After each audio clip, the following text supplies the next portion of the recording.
Irmãos, abra a tua Bíblia no livro de Juízes, capítulo 11. Perdão. Já viram que eu estou gripado. Saindo aí de uma gripe. Já quase 15 dias aí, meio gripado. A minha esposa, ela acorda de manhã, ela faz água com limão e coloca umas ervas lá, coloca cúrcuma, coloca não sei o que e pá. Eu falo para ela, isso aí não resolve nada não. Só que ela não fica gripada. Irmão, eu estou começando a dar razão para ela. Ela não fica gripada, sabe? Ela falou uma coisa para mim, já percebeu que segunda gripe que você já pega? Você, rapaz, não é que ela tem razão mesmo? Vou começar a tomar esse negócio aí de manhã para ver se melhora, né, a imunidade. Capítulo 11, verso 29.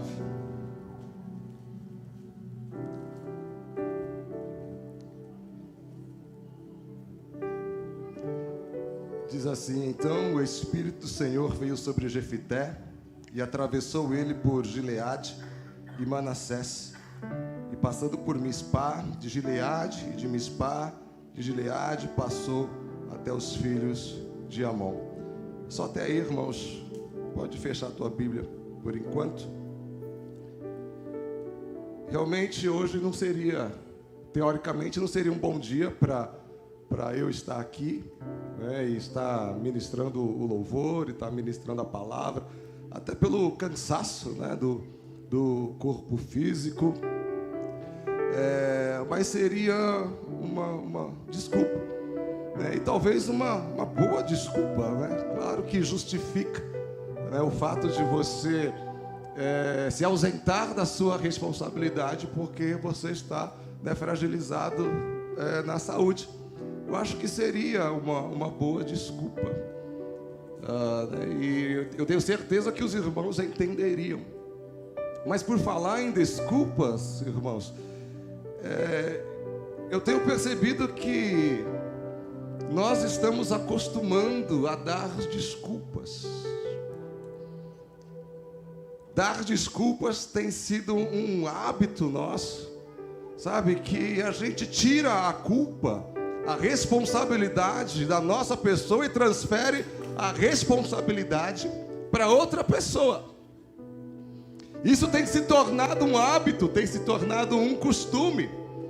Parece que a sociedade está implantando em nós a cultura da desculpa, a ponto de nós acharmos que eu não tenho culpa, ou que culpa tenho eu. Eu tenho certeza que em algum momento da sua vida você deu uma desculpa sem ter certeza se você estava certo ou não, errado ou não. Você deu desculpa. E a sociedade, ela tem cada vez mais implantado essa desculpa, mas no sentido de que eu não tenho culpa. Não é no sentido de me perdoa, é no sentido de eu não tenho culpa disso. Se você não está percebendo, deixa eu tentar clarear um pouquinho a sua mente. Hoje em dia, antigamente, irmãos, lá atrás, eu lembro que ladrão era ladrão, bandido era bandido, e a ponto e acabou, não tinha outro nome. Hoje a sociedade chama o bandido, o ladrão, de vítima da sociedade. Entende? Então ele é assim não por culpa dele, ele é assim por culpa de uma outra pessoa. Ou seja, tiraram dele a culpa e a responsabilidade e colocaram a culpa sobre mim e sobre você. Isso é transferência de culpa. Outro exemplo, o estuprador. Agora a sociedade diz que ele não é culpado. O culpado agora é a menina que foi sensual demais, andou de forma sensual a ponto de ele cometer o ato libidinoso, é isso, né? E ter infringido as leis e ter violentado a pessoa, mas a culpa não é dele, a culpa é da menina ou do homem que sofreu a violência. Entende, irmãos, que está tendo uma transferência de culpa. E essa transferência de culpa, irmãos, é algo que já vem de muito tempo. Agora está intensificando, mas algo que vem lá de trás. Lá no livro de Gênesis, no capítulo 3, começou lá com Adão. Quando Deus ele vem, ele chama Adão. Adão, Adão, cadê você, Adão? O que você fez, Adão do céu? O que você foi fazer? Por que você comeu a fruta? E Adão aqui, ó. Foi ela. Não foi eu, foi ela. Primeiro Adão fala assim: epa, pera aí, Deus. Olha lá, eu estava aqui de boa, sossegado aqui no jardim. Eu te pedi alguma mulher, a culpa é sua.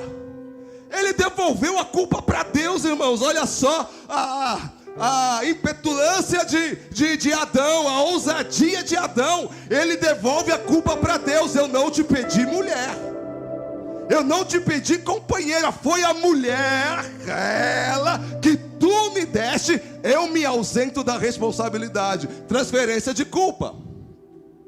Adão vai lá Senhor Deus vai lá na Eva. Falei: aí, Eva, o que você foi fazer, Eva?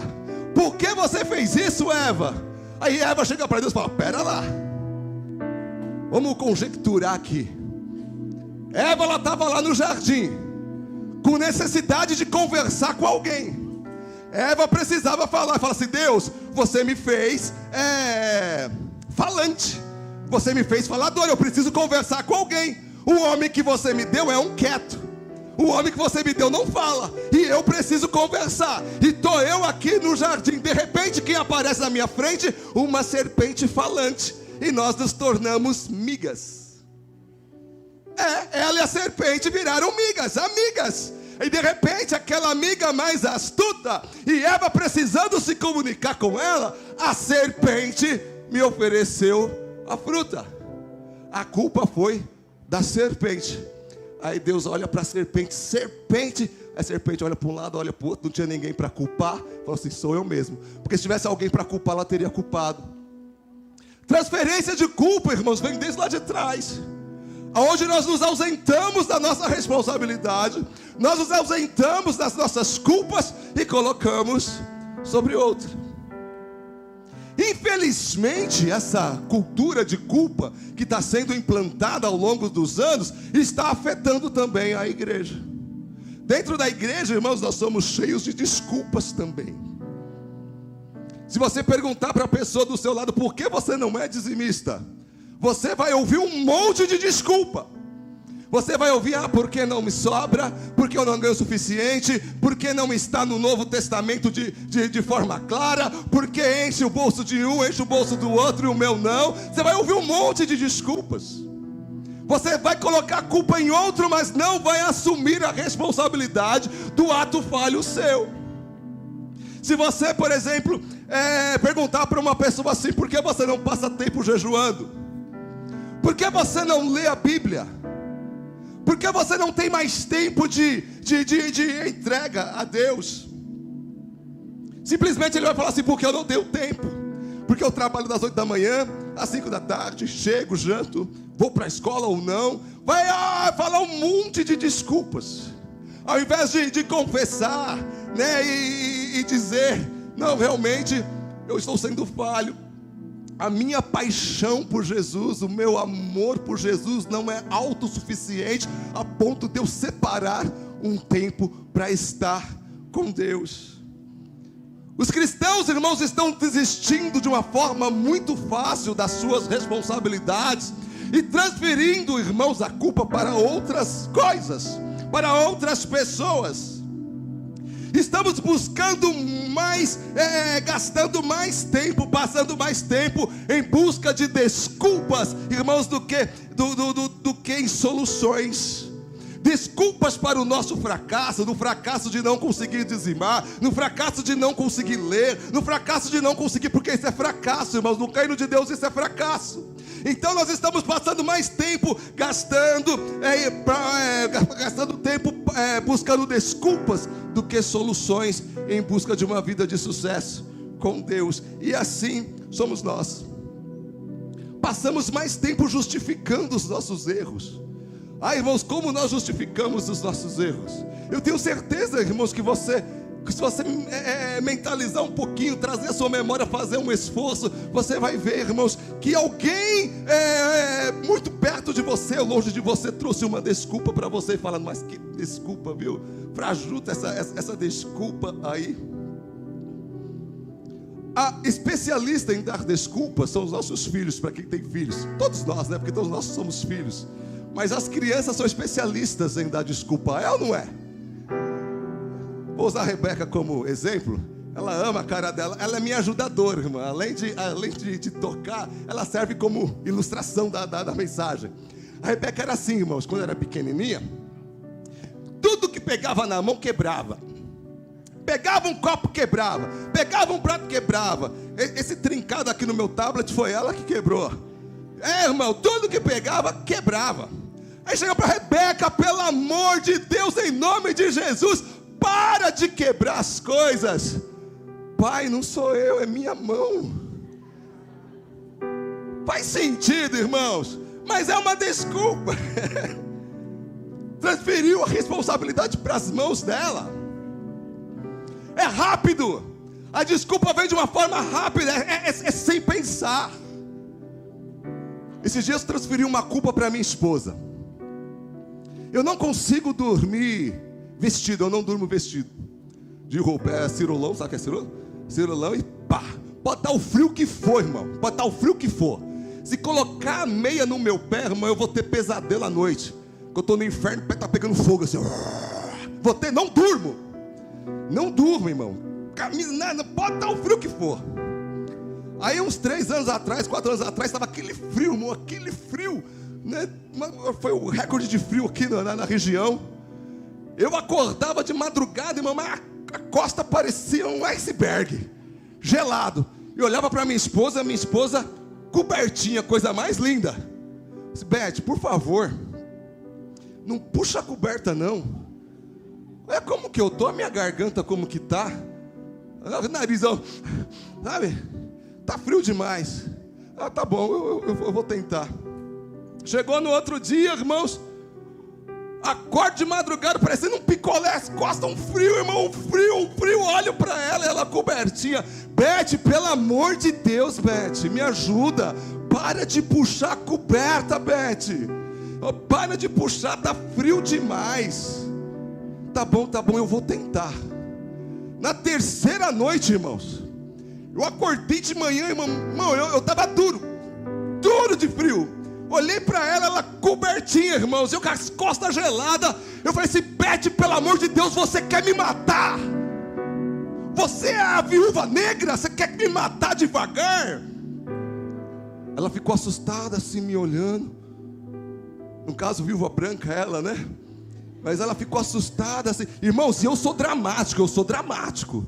Esses dias que eu estava resfriado, ela queria sair, ela queria pegar o feriado. Bem agora o feriado, ela queria ir para a praia. Você não está vendo que eu estou morrendo? Eu estou morrendo aqui, você está querendo... Eu sou dramático, irmãos. Eu falei para ela, você está me matando aos poucos. Eu vou morrer desse jeito, Beth, pelo amor de Deus. Ela ficou me olhando com uma carinha meio assustada, assim, tipo assim, não sei o que fazer. Eu não sei o que fazer. Eu falei assim, vou resolver essa parada. Falei para ela, tá aqui. Essa é a sua manta para você dormir e essa é a minha manta para eu dormir. Resolvi o problema. Irmão, chegou no outro dia, um frio, e eu com as costas geladas de novo, descoberto e ela coberta. Eu falei assim, não é possível um negócio desse. Tá de brincadeira comigo, mas tá querendo me matar mesmo e aos poucos. Aí no outro dia, irmão, de novo, eu com a minha manta e ela com a manta dela. Ela coberta e eu descoberto. Cheguei para ela, falei assim, olha, meu amor da minha vida, me perdoa. Eu descobri que sou eu que não consigo ficar coberto durante a noite. Eu me descubro, irmão, durante a noite. Pode ser coberta que for, pode ser o saco de dormir que for, eu não consigo ficar coberto. E ela acorda de noite ainda para me cobrir, irmãos. E eu colocando uma culpa sobre ela, antes de analisar os fatos, eu transferindo a culpa para ela, sem entender o que estava acontecendo. Nós somos especialistas em transferir a culpa para os outros. É isso. Nós podemos culpar muitas coisas na nossa vida. Talvez o fato de nós não darmos certo hoje, você tem talvez desculpas para isso. Há várias hipóteses que você pode colocar culpa. Você pode colocar culpa, por exemplo, você que teve uma infância onde os pais se divorciaram, não é? Uma infância infeliz, e você teve que lidar com isso, né? Talvez, irmãos, parte do que está acontecendo você atribui a uma culpa lá na sua infância. Você fala assim: eu vim de um lar divorciado, eu vim de um lar onde eu não tinha pai, ou eu vim de um lar onde eu não tinha mãe, eu vim de um lar onde eu não tive o amor do meu pai, o abraço do meu pai, o amor da minha mãe. Eu não experimentei isso. E irmãos, hábito a gente culpar o nosso passado, colocar uma culpa lá atrás. Talvez você fale assim: mas meus pais não eram salvos, meus pais era da gira, não sei, né? Batia batuque, né? E a gente vai colocando as culpas nas coisas lá de trás. Talvez você pode dizer: eu fui abusado na minha infância, né? Eu tive problemas de abuso infantil. Irmãos, tudo isso, irmãos, são culpas e são desculpas. Eu lembro, irmãos, de uma história que dizia assim, que dois irmãos, eles foram abandonados pelos seus pais logo na sua infância, e eles foram para um abrigo. E esses irmãos, eles cresceram naquele abrigo, e logo quando chega a maioridade, é hora de sair do abrigo, um desses irmãos pega e parte para a vida do crime. O outro irmão, ele começa a estudar e começa a devorar os livros, a literatura. E o tempo vai passando, um daqueles irmãos vai preso, e o outro se torna um empresário de sucesso. Aí um cientista social pega e vai analisar este caso, o que aconteceu. Os dois irmãos eram filhos dos mesmos pais. Os dois irmãos cresceram juntos no abrigo, no orfanato, tiveram a mesma educação. Os dois irmãos saíram juntos do abrigo. Só que um irmão foi para a vida do crime e o outro se tornou um empresário de sucesso. E chegaram para aquele que foi para a vida do crime e perguntou assim para ele: mas por que você se tornou o que você é hoje, um criminoso? E ele falou assim: porque eu não tive pai, porque eu não tive mãe, porque eu fui abandonado na minha infância, porque eu sofri abusos na minha infância, porque eu não tive amor na minha infância. E deu todas as desculpas.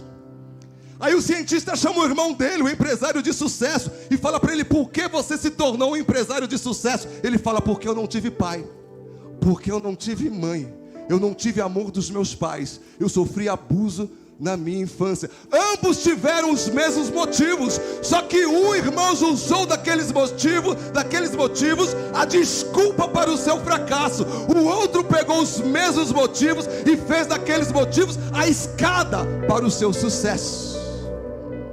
Entende? Foi o que o pastor Ronaldo falou hoje aqui de manhã. Problemas, é a frase do pastor Jefferson, problemas nós vamos ter, irmãos, tempestades nós vamos ter.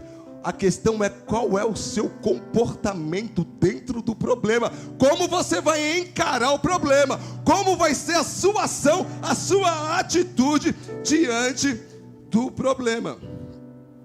Considere então, irmãos, todos esses tópicos que eu falei, né? Lares com problema de alcoolismo, lares com problemas de ausência de pais, lares com problemas de ausências de amor. São situações terríveis, eu concordo, são situações terríveis.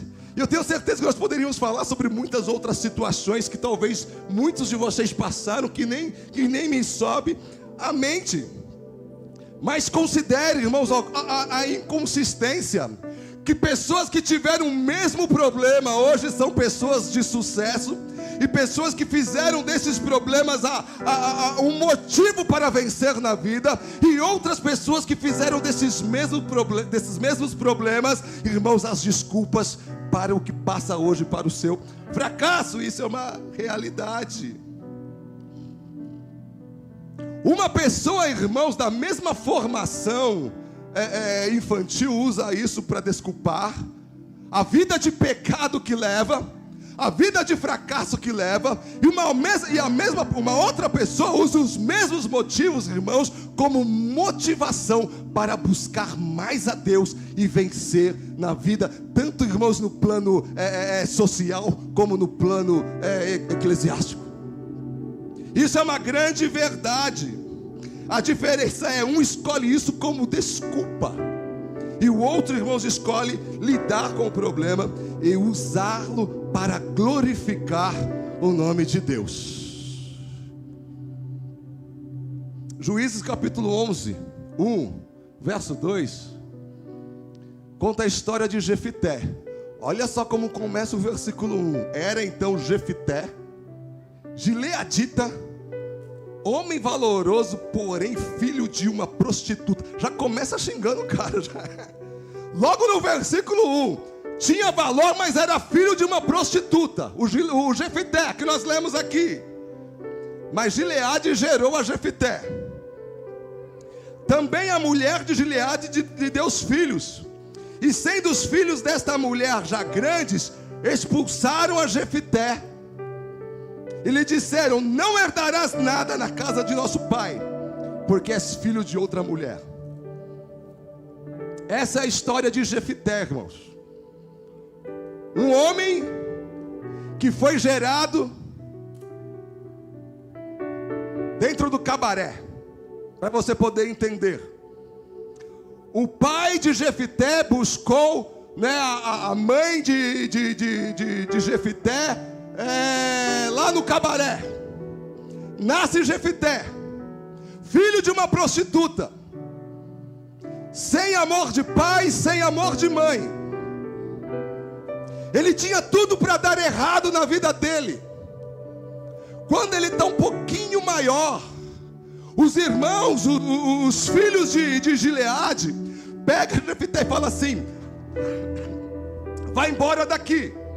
Você não tem nada nesta casa. Você não tem o amor nesta casa. Você não é filho da nossa mãe.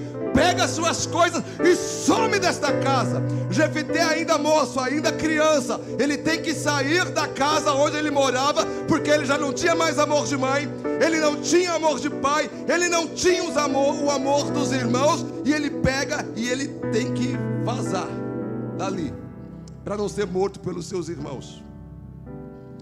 Concorde comigo, Jefité, ele teve uma infância difícil.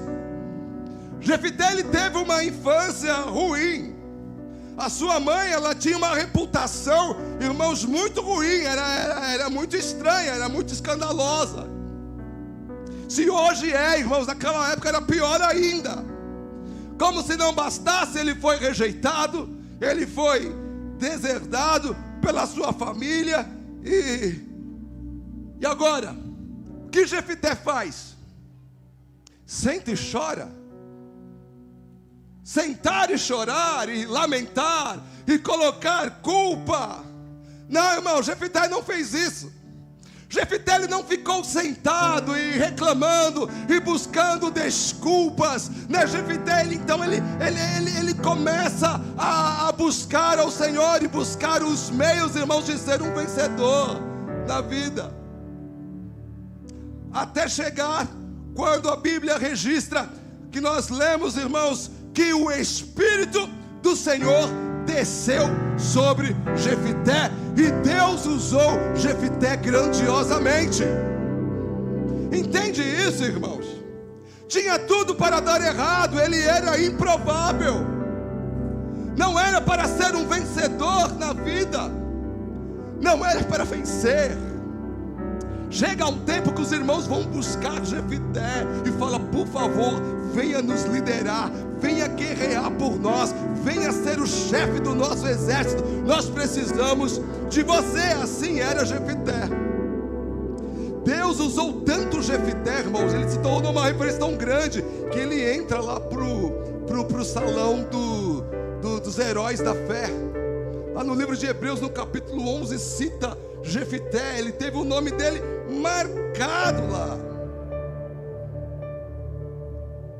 Um homem que soube usar com sabedoria a forma que deve ser usada as coisas difíceis do nosso passado para vencer na vida. Está entendendo, irmãos? Está entendendo? Não? É isso, irmãos. A forma que você está usando as coisas ruins pode estar prejudicando. As coisas ruins que aconteceram na sua vida pode estar te prejudicando. Sabe, irmãos, uma coisa que me preocupa, principalmente dentro da igreja, nós como cristãos, como seguidores de Cristo, o arrependimento, irmãos, é um pilar fundamental do desenvolvimento da nossa pessoa em Cristo. O arrependimento, irmãos, é um pilar ali principal. Nós precisamos nos arrepender. Porém, se nós tivermos o hábito da desculpa, nós nunca vamos reconhecer que nós precisamos nos arrepender. E esta é a minha preocupação. Porque se nós ficarmos acostumados a achar desculpa para tudo, a gente nunca vai chegar naquele momento em que você se dobra e fala: eu errei, eu pequei, eu estou errado, me perdoa. Lembra do filho pródigo? Quando ele chega diante do seu pai, talvez ele tinha desculpas para fugir de casa, para ir embora de casa.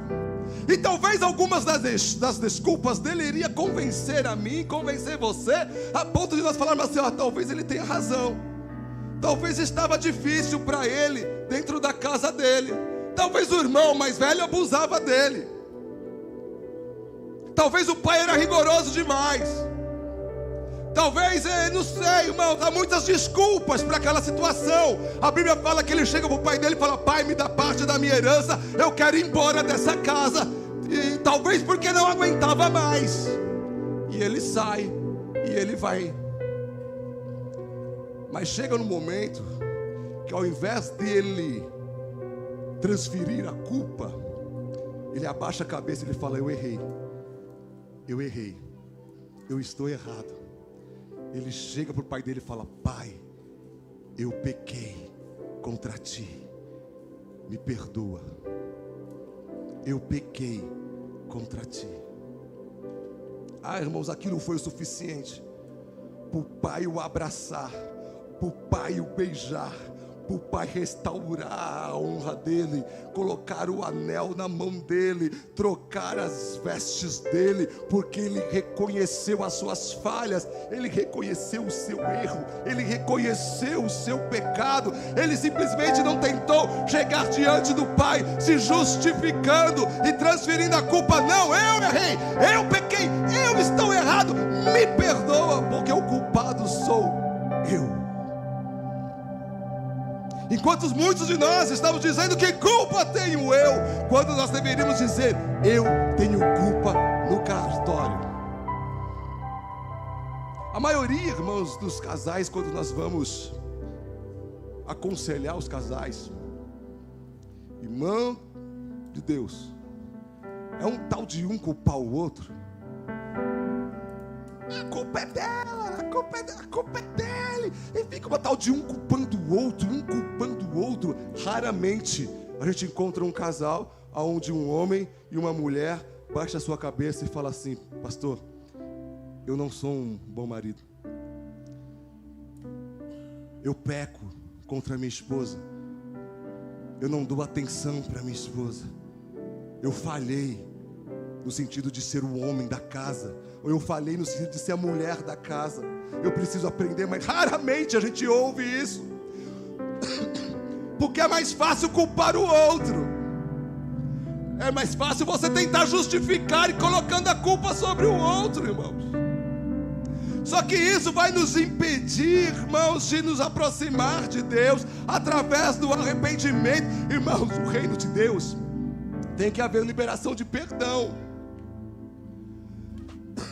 O reino de Deus, irmãos, ele é formado disso, arrependimento e perdão. E se nós não estamos conseguindo olhar para dentro de nós e reconhecer o nosso erro, irmãos, nós não vamos alcançar, irmãos, o arrependimento e buscar em Deus o perdão. O pecado, irmãos, ele é destrutivo e ele destrói a nossa vida. Ele destrói a vida de um cristão. Lá no livro a carta de João, primeira carta de João, Deus ele tem uma resposta para nós. Ele fala assim: se nós confessarmos os nossos pecados, Ele é fiel e justo para nos perdoar os pecados e nos purificar de toda injustiça. Precisamos confessar, irmãos, confessar os nossos erros, confessar os nossos pecados e reconhecer que precisamos melhorar, reconhecer que nós temos sido falhos. Esses dias achei engraçado que teve uma onda aqui de confissão de pecado. Aí teve um jovem que falou assim: meu problema é mulher, eu tenho problema com mulher. Confessou o pecado dele, irmão. Vamos orar então, irmão, para Deus dar uma reduzida nesse negócio, nesse fogo que queima em você. Vamos orar, confessando, sabe, irmãos, e reconhecendo que tem problema mesmo. E se ficar sozinho com uma mulher, vai cair em pecado. E se tiver oportunidade, é gaviãozão, irmão. Se tiver oportunidade, vai para cima mesmo. Então nós temos que ajudar. Fica mais fácil assim, quando reconhece e fala: eu sou assim, eu preciso melhorar. Esse dia eu levei um susto, estava indo para São Paulo, estava levando um pastor para pregar lá. Aí o pastor começou com esse negócio de confessar pecado para mim também dentro do carro. E a mulher dele estava atrás. E ele falou para mim assim: pastor, meu problema é mulher. Eu quase bati o carro assim. Meu Deus do céu, não fala isso. Eu estou a 120 na Bandeirantes, dirigindo, estou levando o pastor para ir pregar lá em São Paulo. A mulher dele no banco de trás. E ele fala assim: pastor, preciso confessar uma coisa para você. Meu problema é mulher. Eu falo: meu Deus do céu, rapaz, sua mulher está aí atrás. Ela sabe, pastor, ela sabe. Já confessei para ela, a gente está tratando isso, está arrumando isso. Eu já caí lá atrás, eu tô alinhando a minha vida. Sabe, irmão, confessar, reconhecer o seu erro, para poder ser tratado, para poder ser arrumado.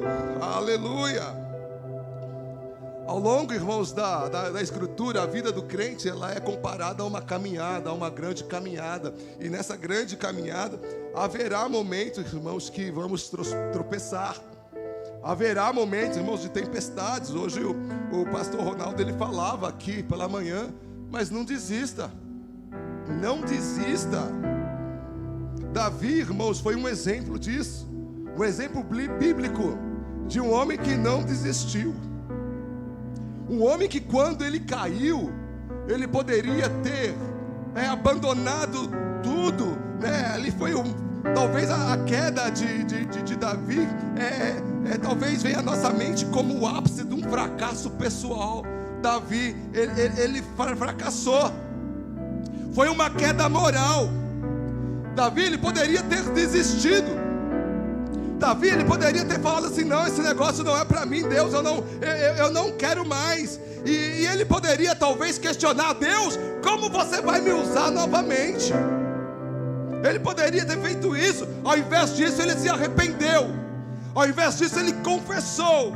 Ele se arrependeu e ele buscou em Deus o perdão. E ele descobriu, irmãos, a graça de Deus sobre a vida dele sendo derramada, porque Deus encontrou no coração dele confissão e arrependimento. Confissão e arrependimento. Deus agora vai curar o coração de Davi. Deus, ele vai tratar com Davi. E Deus vai restaurar a vida de Davi. Irmãos, a vida, ela não acaba depois de um fracasso. A vida, ela não acaba depois de um tropeço. A vida ela não acaba, irmãos, depois de uma derrota. Não, ela não acaba. Nós servimos um Deus longânimo para conosco. Um Deus, irmãos, que está interessado na nossa restauração. E Deus, Ele é especialista em restaurar, irmãos, a sorte do homem. Quando o mundo está olhando para você, né, está colocando todo esse peso sobre a sua vida, o peso do adultério, o peso da separação, o peso do divórcio, o peso da humilhação, o peso da falta de amor. Quando o mundo está colocando todo esse peso em cima de você, Deus, Ele está pesando a glória dEle sobre a sua vida e colocando sobre mim e sobre você um peso de restauração. Deus, Ele tem total interesse, irmãos, em restaurar a tua vida. Então a vida não acaba depois de um tropeço. A vida não acaba depois de um fracasso. Ele nos perdoa. E o que precisamos fazer? Pare de dar desculpas. Pare de dar desculpas. Reconheça a tua porção de erro. Reconheça a tua parte de erro.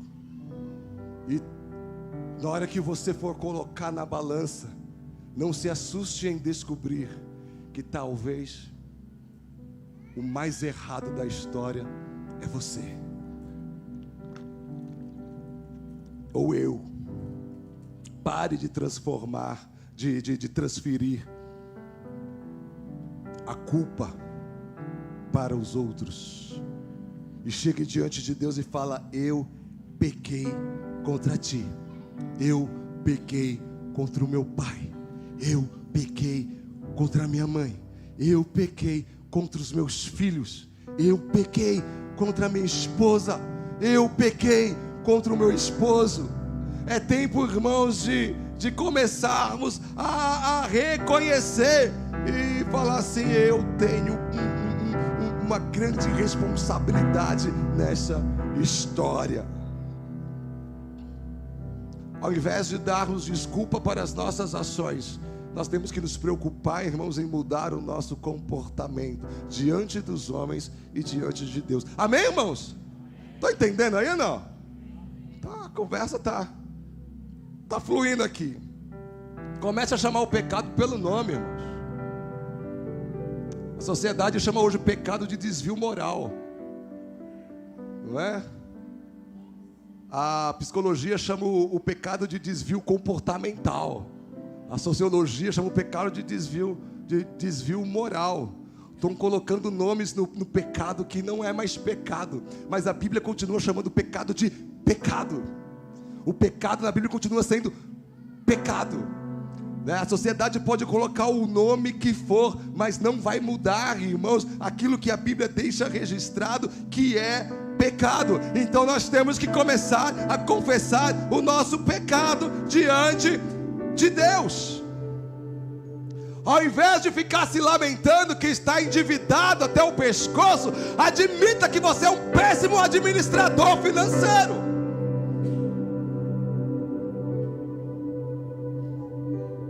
Tem gente que fala: eu estou endividado. Vai lá e compra no cartão de crédito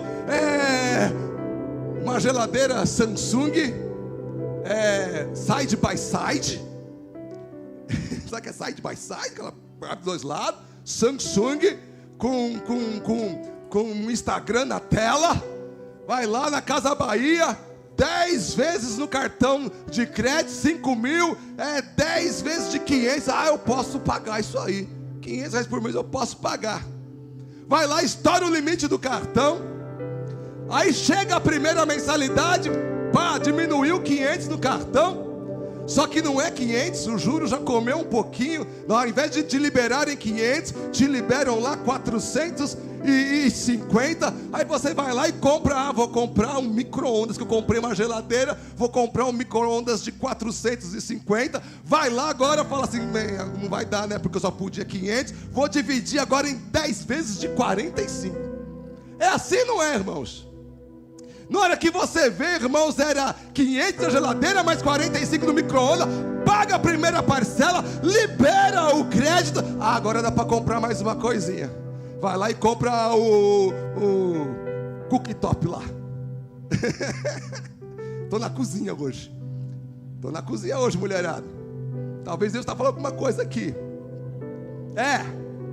Vai lá e compra o cooktop. Tava bom o cooktop. Vai, é cooktop mesmo, é isso? Vai lá e compra.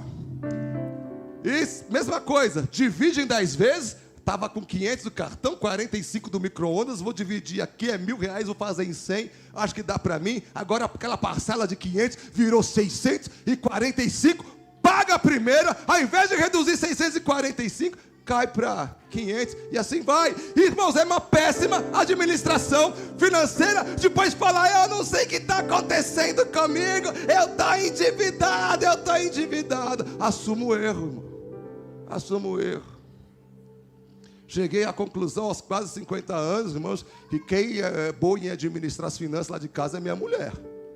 Sou bom não, irmãos. Sou bom para outras coisas. Sou bom para o trabalho. Irmão, agora para administrar as finanças, ela fala, você é meio doidinho, né? Ela fala para mim, você é meio doidinho, né? Para administrar as finanças. Eu falei, eu sou. Confessando meu pecado aqui para vocês, irmãos. É dia de confessar, estou confessando, assumindo o erro. Confesse o pecado da raiva. Tem gente que é raivoso, irmãos. Tem gente que é raivoso. Ao invés de dizer, eu não deveria ter gritado, confesse e fala assim, olha, eu tenho um problema de raiva, de excesso de raiva. Às vezes eu explodo. Me perdoa por ter gritado com você. Me perdoa por ter explodido com você. Irmãos, precisamos começar a colocar os nomes, irmãos, nas nossas desculpas que nós transferimos. A culpa foi dele que me fechou. Não, a culpa foi minha de não ter mansidão e de ter gritado na hora que ele me fechou, ao invés de abençoar a vida dele. Confesse, irmãos, que a sua desculpa de eu não tenho tempo para servir ao Senhor, eu não tenho tempo para buscar ao Senhor. Confessa, irmãos, que você ama mais o prazer, tem se dado a sua vida mais ao prazer, irmãos, do que a palavra de Deus.